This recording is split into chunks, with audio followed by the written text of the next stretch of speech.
Hello. Let me go here back on live. Let me wait for you to join me in live and then we're gonna start the show. Oh, it's like as you can see me backstage. It's so good when I'm still prepping and stuff. Oof.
Ooh, okay.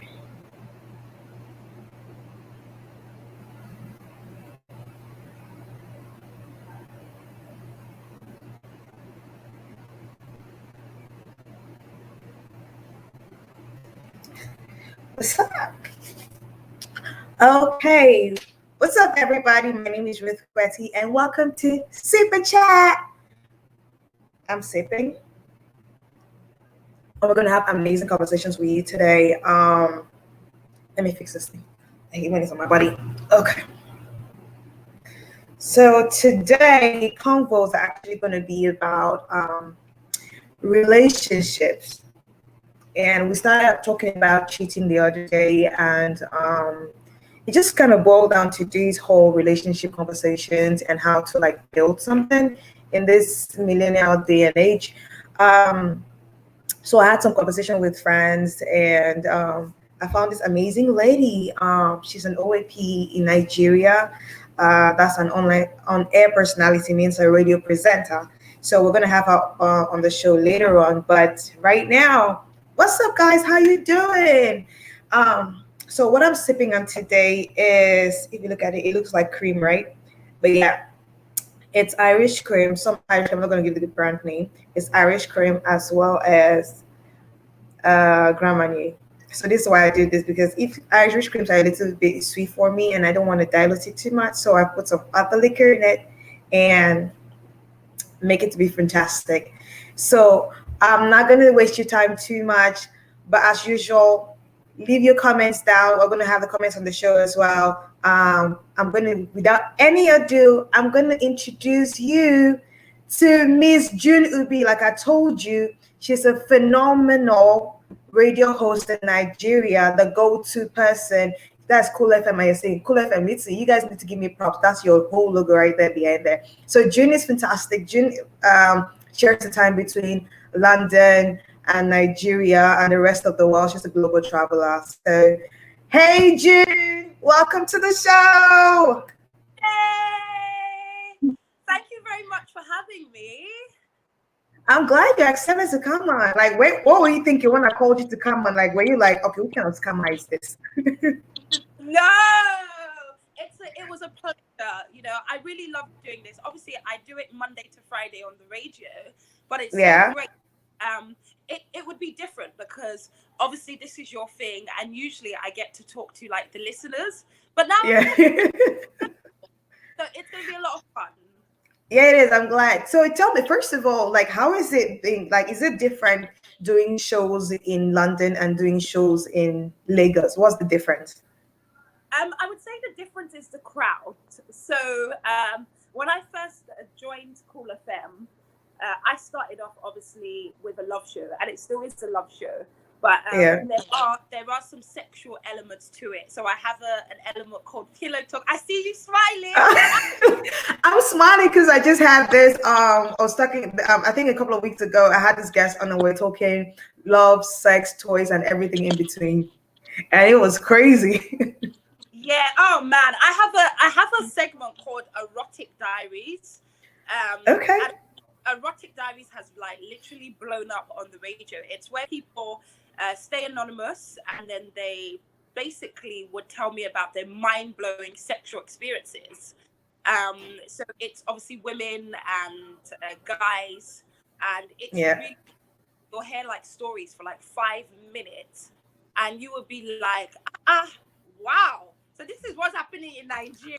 Like, but that's the thing. It's so weird though, because sex is viewed like a taboo topic, and people don't really feel free to explain it. And that's why hence this topic with love and relationship and everything when it comes to the millennials, because we have grown up in a situation where you can't really talk about it because your parents will frown about it, because some parents will literally look at their 40-year-old kids as virgins because they don't want to talk about it, especially if they're not married. Yes, I agree. So moving on, like this is the thing.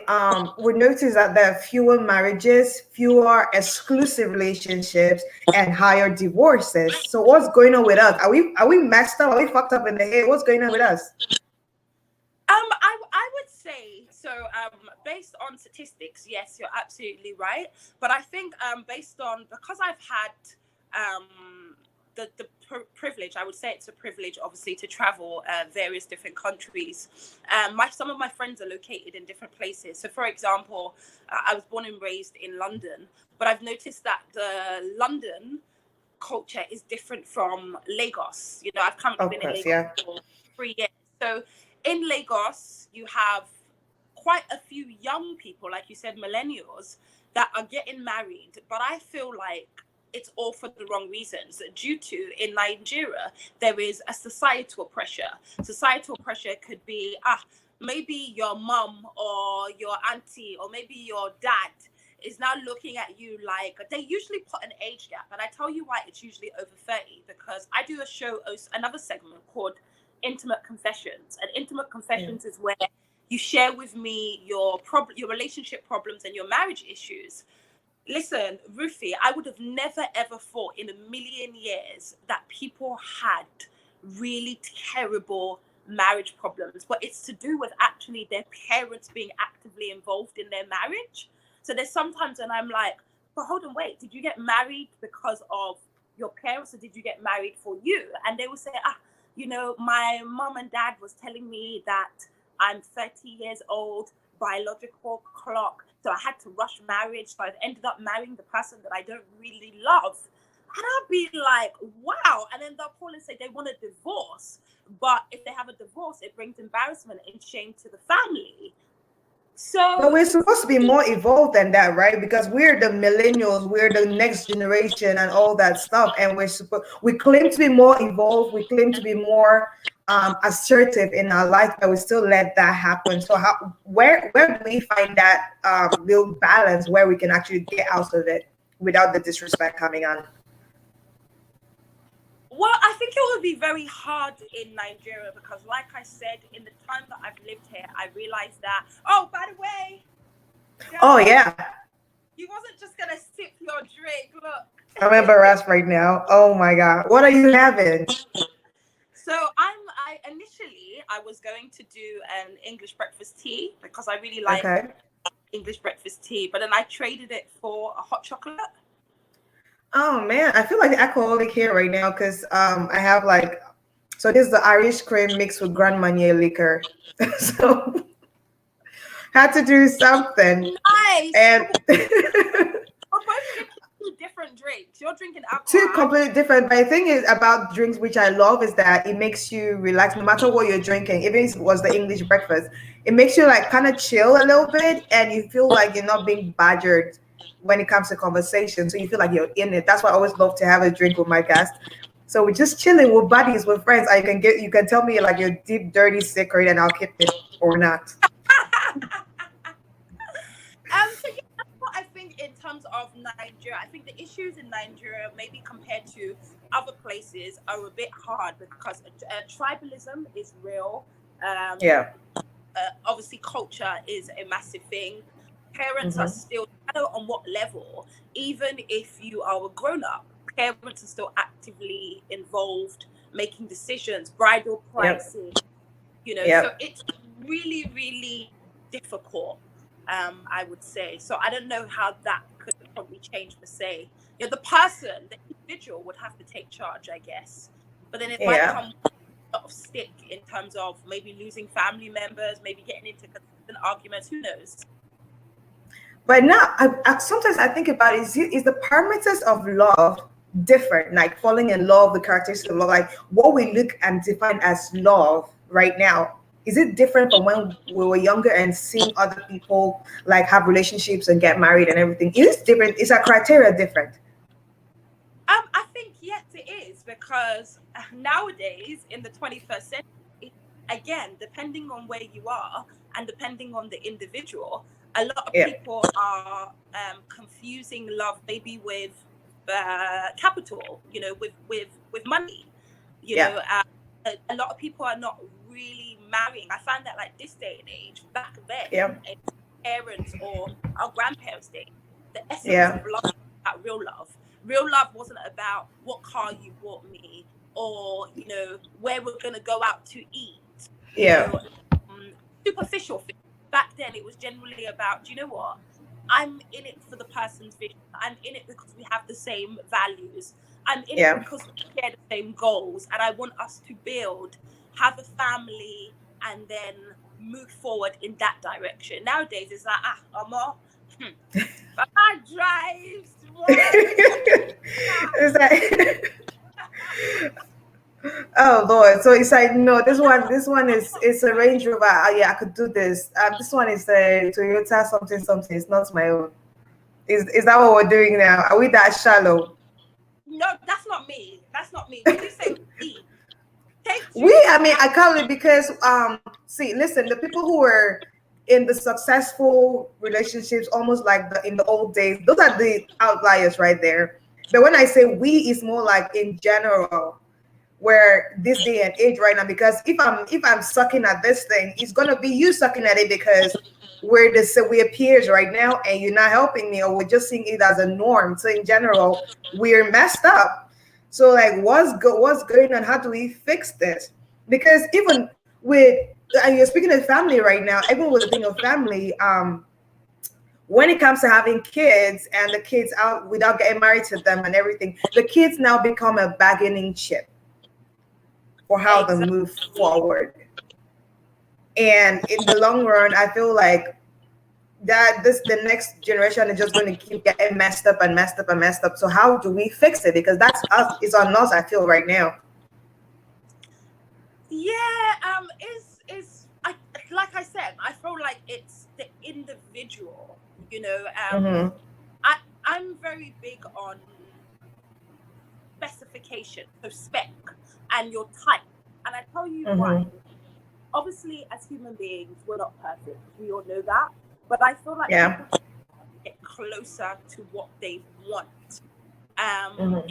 It makes the relationship and a marriage a bit more realistic than nowadays. A lot of people are settling. Like I said, they're settling due to age. They're settling due to pressure of maybe they went to school with someone like you and you have now got your career job, you're now married, you now have children.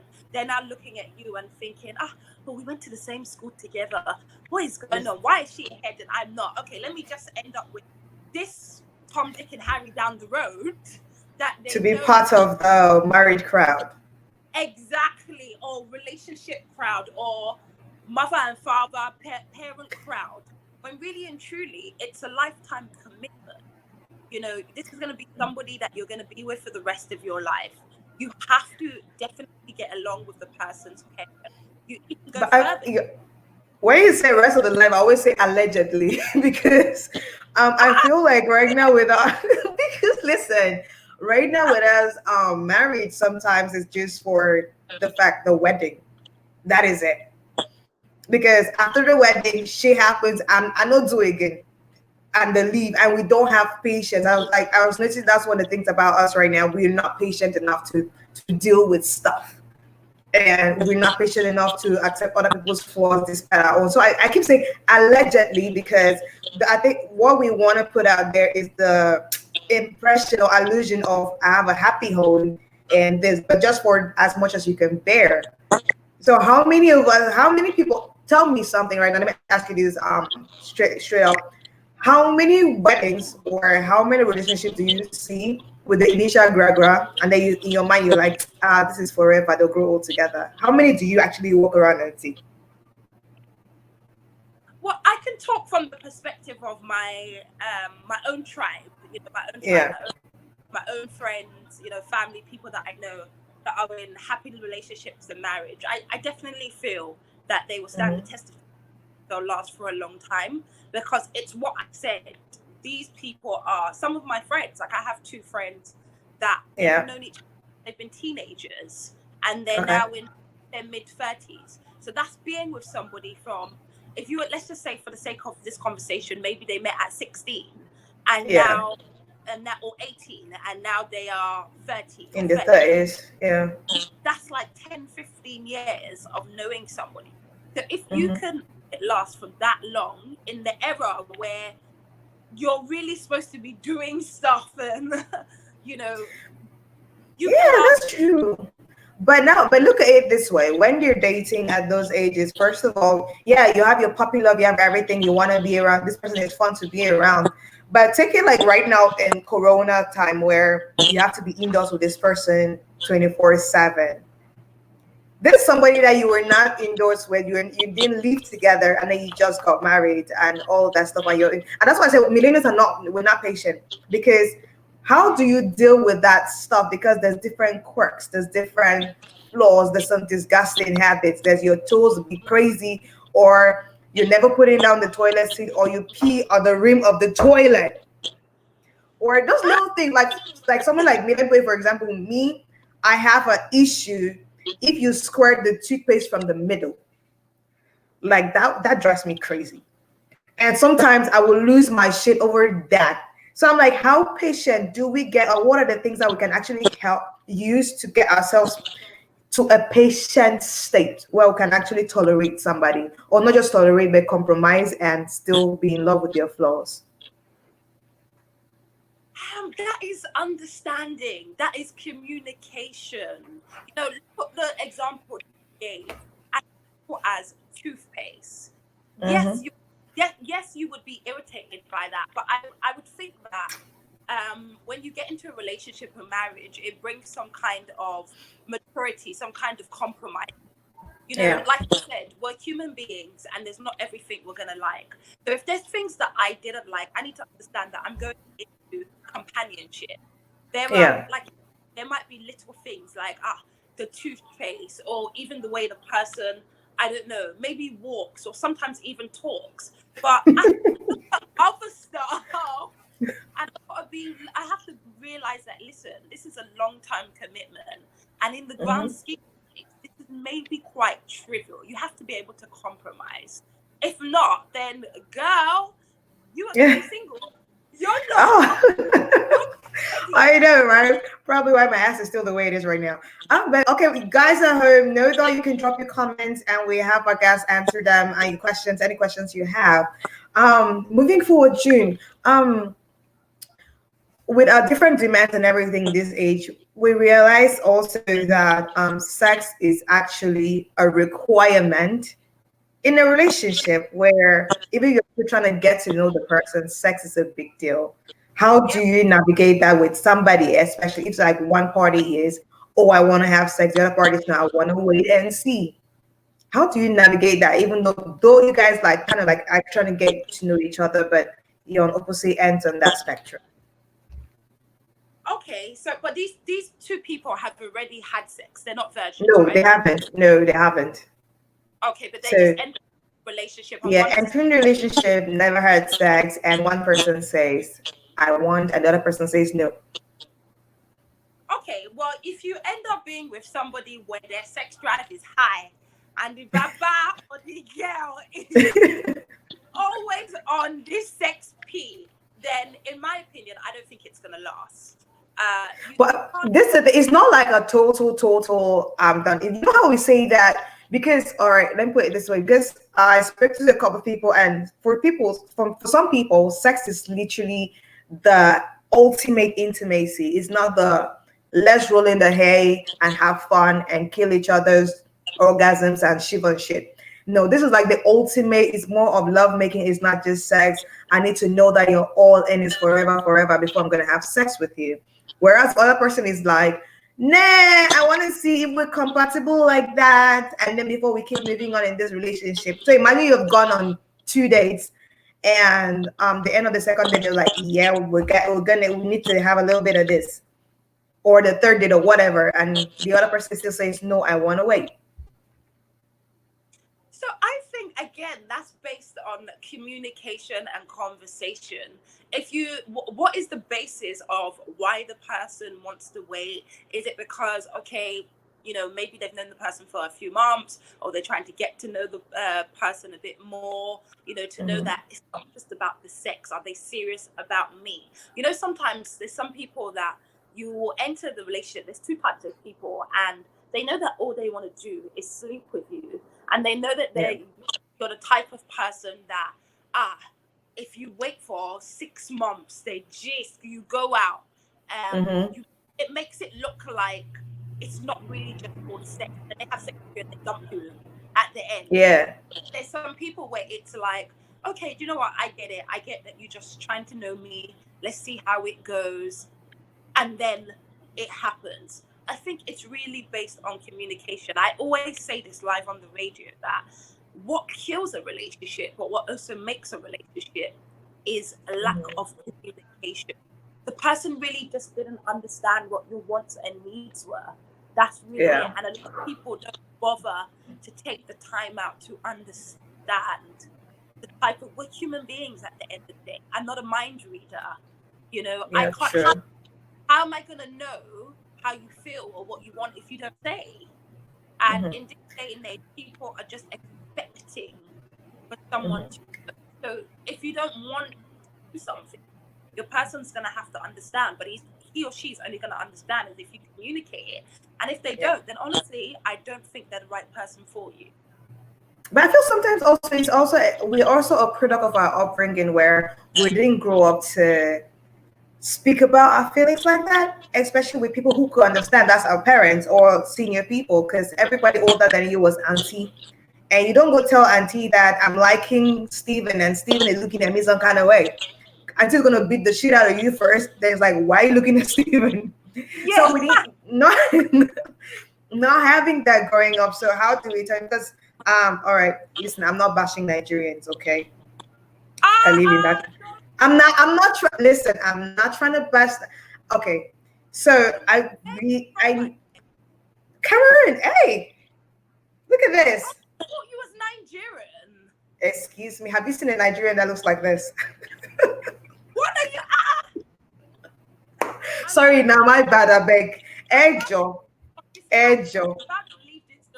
No, I'm sorry.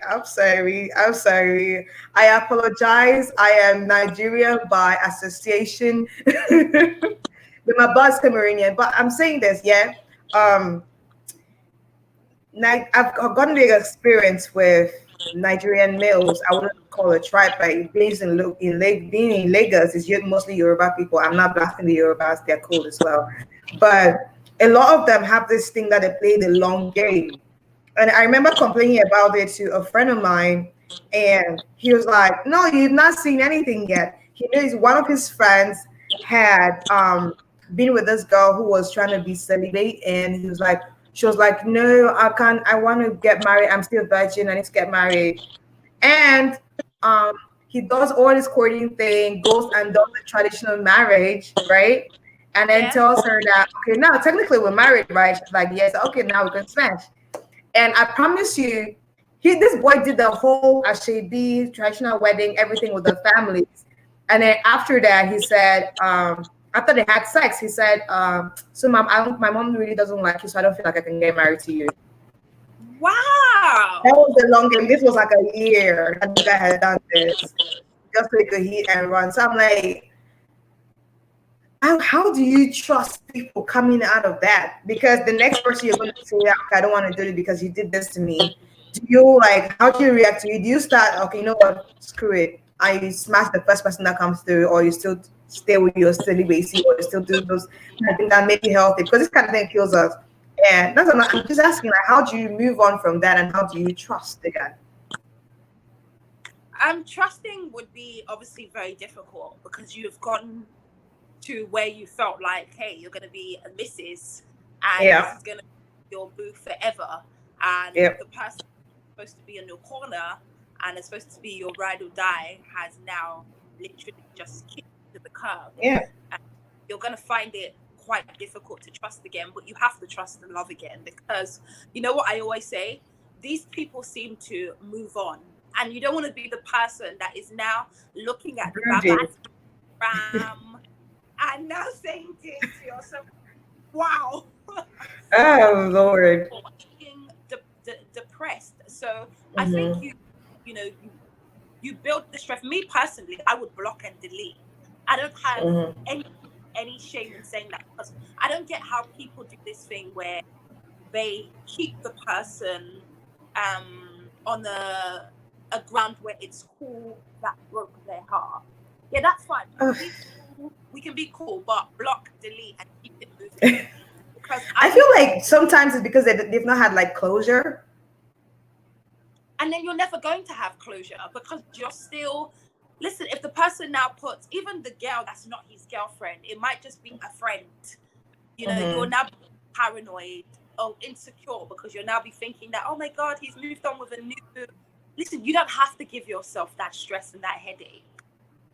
Oh. Block WhatsApp, block block Instagram, it, block your Facebook. delete, jackpot from the situation. Oh Lord. But no, but I really realized like social media is very powerful when it comes to the statuses of our relationship.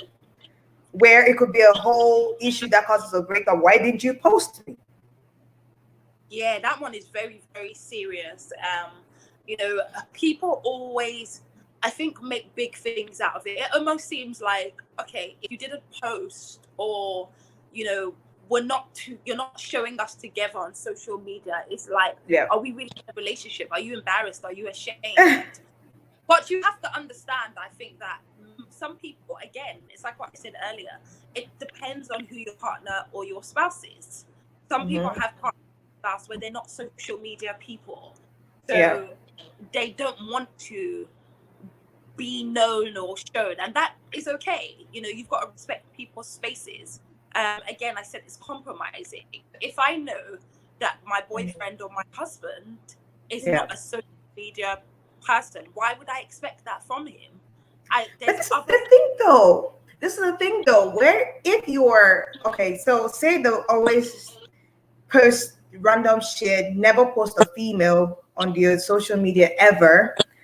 What do you think? Okay, this is my paranoid eyes talking. So so they've never posted a female. So I'll be sitting and thinking that okay, the reason why I don't post females on your social media is because you don't want to have to explain to another one why is this one on your social media, whereas you could have five of them thinking that they're number one. So you're just not trying to give yourself the headache. Yeah, but then say if the person is a private person, say if the person is that, it doesn't, who cares, basically? People are going to think whatever they're going to think. And Yeah. there's really nothing you can do about that, which is why the communication is about, if I know that me and my guy knows what Mm-hmm. is up, I'm not trying to be funny. I don't care what Ruthie thinks. I don't care what this person down the road thinks. Mm-hmm. That's how I see it. You have to be strong in your relationship, in your marriage, because people are going to come with whatever. I'll give you a great example. Beyonce, for example, with Jay-Z in the Yeah. elevator, we clearly saw, all we didn't hear was the audio, but we're Yeah. not stupid. We saw what was going down. We Yeah. saw that Solange was distressed. and the distress was with her and Jay-Z. So common sense would tell you that Jay-Z has definitely done something messed wrong. Up, yeah, he's messed up. But what did Beyonce do, being the person that she is, because she doesn't talk about her private life in public eye? She literally said, of course shit goes down when there's $1 billion in the elevator on a track. And that was the end. Oh my God. I get it though, but I'm just saying, like, okay, so look at the social media. Your best posts are the thirst trap posts, right? And if it's a constant poster of thirst traps, obviously there's going to be DMs, there's going to be text messages. So what would you do? Because first of all, he's not posting you. At least Beyonce posts Jay-Z and Jay-Z posts Beyonce. So that one I get. And they're seen together in public. But your man could not be that private where he's not going to hold your hand in public. He's not going to post you at one point in public. So how do you tell the difference if he's just being a private person or if he's being sneaky? That one is over there as well. That one, you're going somewhere. That one is a possibility. You never know. You honestly never know.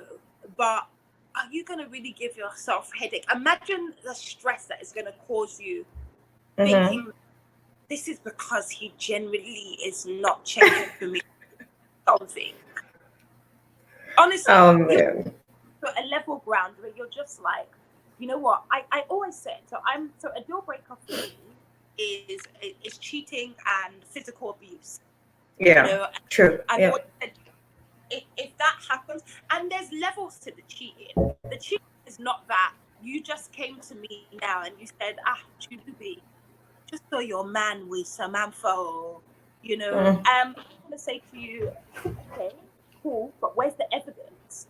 The cheating to me is to be some form of, I need to see the evidence. So I think there's levels. I think like in this day and age, you will give yourself headache and stress. So what you're saying is, if you don't see it with your own eyes, it don't exist. If I don't see it, because what is the basis of you telling me that this happened, and am I supposed to go, why is your word more powerful than my man? Or why is my man's word more powerful than you? Do you know what? I need to see it with my own eyes. Well, that makes sense, because sometimes there may not be proof forever, and it just puts you on a certain scale. Because I remember asking a friend one time, I was like, should I tell you if your man is cheating on you? And she said no. And I was like, okay. Or should I tell you if your man is not acting straight? Because like, okay, say like there was evidence, right? And I was there in the spot, and then there was evidence and everything. I was looking at this dude, and I'm like, nigga, like I know your girl. Why are you acting like this in front of me? And I'm not that messy person to just go and like, oh babe, this is what I saw. So I want to know your headspace first. And even with us, first of all, like I went and told her, I was like, you know what? Do you want to know? If it was just a random question, do you want to know? And she was like, no. I'm like, okay, it's cool. It was like a random thing. So I stepped on that rope, never spoken about it again. Never was around a man again, because I don't want to be guilty of seeing shit.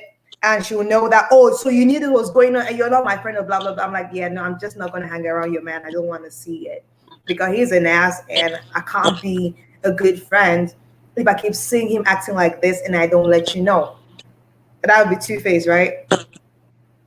Yeah, and there's also all of this being best friends with your best friend's man, and it's very, very dicey, because like I said, on intimate confessions, I've had some really great confessions where it was like, you know, at June Ubi, it just started off with me going to my best friend's house, and we just you know, sit down, watch some like movie, and then my friend would just be like, oh my god, I need to just pop off quickly and have a meeting, or somebody's asking her to do something, and then it will be like the closeness, the conversation having with her best friend, her boyfriend, spouse.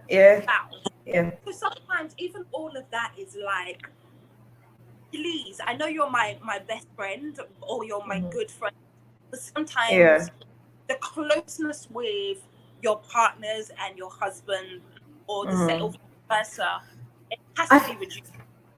the thing is, it's a little different for me because the way I grew up, my friends and my best friends, like when it was your man, it was your man, right? There was no disrespect, there was no crossing the lines. You'll be like, "What's up, love?" This and that and that, that, that. And no matter how much, if I said I love you, it wasn't I'm in love with you. It was more like, "Okay, love you, boo, love you, bye," and that kind of Yeah. stuff. Like it's a brother kind of situation where as soon as you look at my girl, you become my brother. Like this is so platonic. Is like it's not gonna work. And that's how I grew up, and that's how my my relationships were with my friends and their boyfriends. And I remember it was until we had like one shitty experience. It's like, okay, no, I think we need to be stepping back and stepping off because I'm on this school of thought where two females should never ever ever fight over a man. Like they should never embarrass themselves. They should never do because what happened? You refused me. So two females should never ever No, fight over a wait, man. no. Like if you have, I'm serious. Like if you have some kind of disagreement, like talk to. If the man did something, talk to the man. Especially if you don't know the female. But if the female is your friend, she's like you go to her like, babe, what's up? And have that conversation. But the throwing hands that, oh my God, you husband stealer and trying to like disgrace them in public, I don't feel like females should ever do that to each other. I'm just saying. Because what happens after that? The man is sitting there laughing, is like, ooh, they're fighting about me. And then Yeah. comes back with you, begs you with flowers, and then comes back and does the whole trips and stuff and gets you flued out to places. And then comes back and does the same bullshit. Yeah, no, I definitely don't think. I think what got to me with the whole millennials thing is when they started going to supermarkets and then they are now trying to beat or confront Right? the. So I was like, no, come on. Well, Right? you people are better than this. Deal with the person in your house, and when I mean the Yeah. person, I mean your spouse or your partner first. There's Yeah. actually no need for anybody to be going to confront the side chick, especially in the public area. Yeah. This is when I was like, millennials started to get quite embarrassing with that. I was shocked with that experience. I was like, you me, I'm going to go now to a supermarket and I, in the end, it's actually not embarrassing to her. It's embarrassing, like, oh, so you cannot keep your home. So you feel something that's going on. It's actually a third party out there who has nothing to do with you that is coming in to destroy your home. Like, why? What are you doing? So sometimes they'll be like, you can't keep your home. A man can be stolen. He walks away. Those are the kind of things that they're going to throw at a woman in the house. Whereas if although this advice I got from my mom told me never ever confront a woman out of your house. The only place where you have the right and everything to go crazy is in your home, where it's yeah, your place, your matrimonial home. You have the right to defend it. Anyways you feel pleased and comfortable with. And so at that point, it actually taught me something where I will look at this situation. I remember, oh my God, my parents are going to disown me. So in high school, right? so So in high school, I had this boyfriend, right? No, okay, no high school, secondary school. Shit. you had a Um, boyfriend in secondary well, school. listen, I was 15. Come on. So yeah. So I had this boyfriend, and um, so it was cool. We were just baby steps, puppy love, and everything. Nothing too crazy. He used to sneak in and come see my brother. He used to see he was my brother's friend as well. So he would come sneak into the house in the grounds to see my brother, but he was actually coming to see me. And then Yeah. I remember I was in school, and then this girl, because boarding school, everybody's throwing everybody's gist out there. So they're talking about one of their friends, and they're like, "Oh, so you know this person? Oh my gosh, she finally has a boyfriend." They're like, "Oh my God, who is he?" And she calls out the name, and it's my boyfriend's name. I was standing there. I'm like, "Oh what?" And I just sit down and trust me, this is my first boyfriend ever. So I sit down and I'm like just breathing. I'm trying to calm myself down. And they were like, "Are you okay, Ruthie? Are you okay?" I'm like, I'm fine. Just what was his name?" And then they tell me the name. I'm like, "That's the same. Remember I told you his name, right?" She was like, "They called the name." I was like, "No, call the two names together that I kept giving you." And then they called the names. I was like, "Oh shit!" So I Wow. moved. It was crazy. So I moved to another school. I confronted him about it. He was like telling me, "Oh no, there was nothing here. Just seen that one day, and based on whatever." So one time we used to have this sports meets where different schools of the same founders came together and had sports games and whatever. And my school was hosting that year, and this girl was on. She was playing in one of their teams, and I was on my school team as well. And she came on campus, and my classmates kept putting me away from her. I'm like, why? They're like, no, we don't want you to be crazy. I'm like, I'm not crazy. I just wanted to see how she looked like, actually. But they kept pulling me away, and I'm like, do I give up the vibe that I'm gonna fight over a man? Like, no. I just wanted to see her, but nobody would let me see her. They're like, I'm gonna go crazy. I'm like, you know how Nigerians will say they never born them, they don't born you. Like Yeah, no, the man for over whom I'm gonna fight with a female, they never born you. That's the you, truth. you can't be fighting over a man, and vice versa. It's not in my No, opinion, not a good look. You no, know, it's eh, it's not it's something that ridiculous. you do. Oh No, my you god, can we've you been jumping on I every topic, keep him. You can keep him, man. I don't like just keep him. I'm not right? fighting. Because if I have to fight, you've made your choice. Simple. Exactly. Ugh, no way.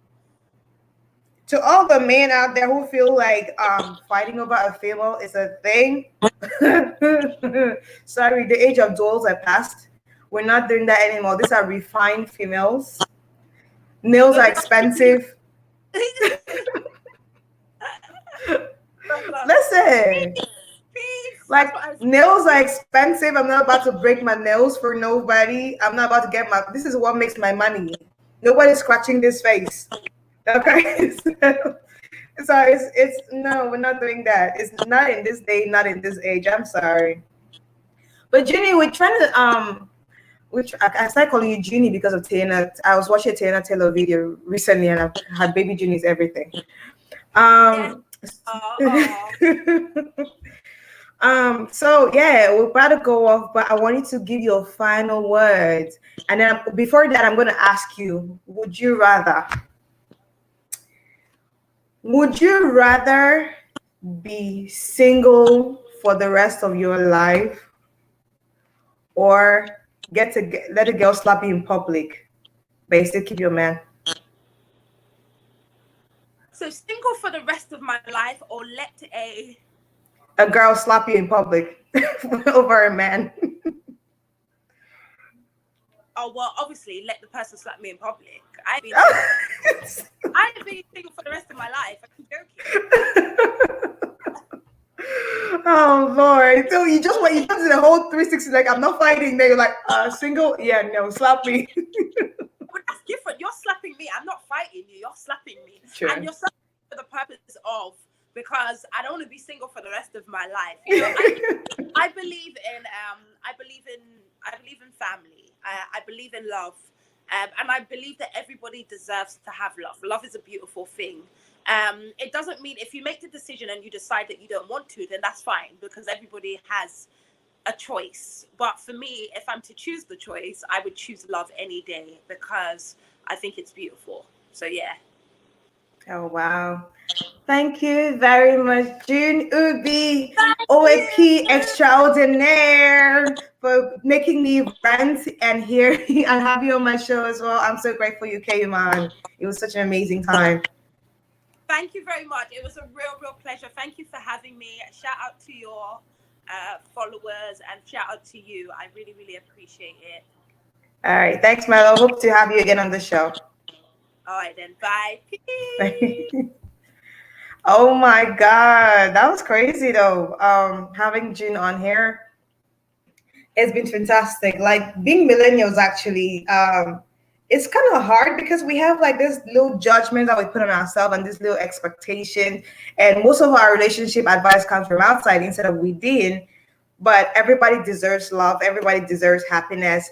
Let's stay on, stick to it, be happy, do what makes you happy, and do not let another person come decide what your happiness is all about. Thank you, my lovelies. Thanks for staying on with me, Sip and Chat. Hope you're sipping on something healthy. And I'll see you next week. Or, oh yeah, next week is Tuesday. All right. Bye, my lovelies.